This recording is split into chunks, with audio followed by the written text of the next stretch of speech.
Гражданин Таджикистана депортирован из России на 100 лет. Воинские контингенты России и Таджикистана проводят совместные учения на полигоне Харб-Майдон. Российская компания планирует построить на границе Кыргызстана и Таджикистана сервисный центр для дальнобойщиков. Финляндия стала членом НАТО. Белоруссии передан ОТРК «Искандер», способный применять ядерные ракеты.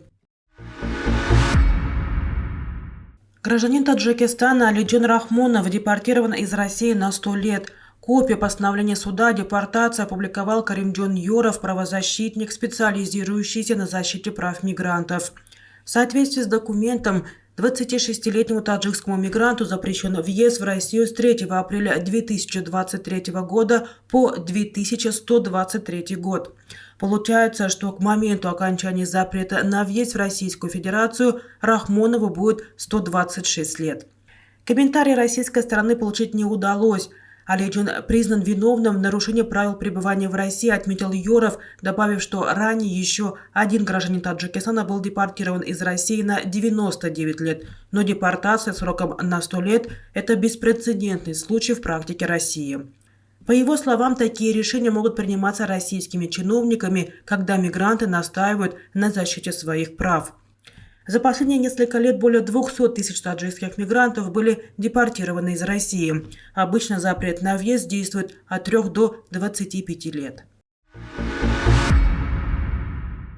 Воинские контингенты России и Таджикистана проводят совместные учения в Хатлонской области вблизи границы с Афганистаном. Об этом сообщает пресс-служба Центрального военного округа. Учения, которые продлятся до 7 апреля, проходят на полигоне Харб-Майдон. От России участвуют подразделения 201 военной базы. Общая численность более 300 человек – это горные, мотострелковые, танковые, артиллерийские подразделения, подразделения РХБ защиты и мобильные группы радиоэлектронной борьбы ЦВО, отмечается в сообщении. В ходе этапов практических действий военные отрабатывают подготовку и ведение совместных операций по ликвидации незаконных вооруженных формирований в условиях горной местности, вторгшихся на территорию союзного государства, а также управление подразделениями совместных сил при блокировании и уничтожении боевиков. Российская компания «Интернационал Транспорт Сервис» рассматривает возможность строительства в Кыргызстане 16 придорожных сервисных центров для грузового и легкового транспорта. Об этом сообщает economics.kg со ссылкой на Фонд развития туризма Кыргызстана.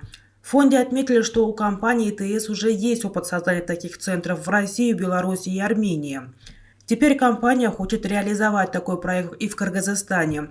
В планах компании открыть 16 сервисных центров на приграничных территориях Кыргызстана с Казахстаном, Узбекистаном и Таджикистаном. Там будет все необходимое для обслуживания водителей и их транспорта, сообщили в фонде. На официальном сайте компании указано, что она оказывает услуги по сервисному обслуживанию грузовых автомобилей, включая эвакуацию, парковку, мойку, шиномонтаж и дезинфекцию. Напомним, что в настоящее время таджикско-кыргызская граница закрыта. Кыргызстан после очередного конфликта в одностороннем порядке закрыл границу с Таджикистаном с 21 мая 2021 года, и она остается закрытой до сих пор. Граница же со стороны Таджикистана открыта. Премьер-министр Польши Матеуш Моравецкий написал в Твиттер, что Финляндия официально стала членом НАТО. Он поздравил страну с тем, что она стала 31-м членом Альянса. Заявление от лица НАТО планируется позднее. Отныне в Альянсе 31 страна. Сильные партнеры являются гарантией безопасности Польши, региона и всего мира, отметил Моравецкий. 3 апреля генеральный секретарь НАТО Йенс Столтенберг подтвердил, что Финляндия станет частью Альянса 4 апреля. Госсекретарь США Энтони Блинкен назвал вступление Финляндии в НАТО историческим днем и сказал, что этот переход произошел из-за войны российского президента Владимира Путина в Украине. Я склонен сказать, что это, возможно, единственное, за что мы можем поблагодарить господина Путина, потому что он в очередной раз ускорил то, что, как он утверждает, хочет предотвратить агрессию России, сказал Блинкен. Финляндия подала заявку на вступление в НАТО в мае 2022 года совместно со Швецией. Против их присоединения к альянсу выступила Турция, однако 1 апреля президент страны Реджеп Тайип Эрдоган одобрил ратификацию заявки Финляндии. Вступление Швеции в НАТО осложнилось после акции по сожжению копии Корана, которая состоялась в Стокгольме. Вооруженные силы Беларуси получили оперативно-тактический ракетный комплекс «Искандер-М», который может использовать в том числе ядерные ракеты. Об этом сообщил на селекторном совещании глава Минобороны России Сергей Шойгу, передает «Коммерсант».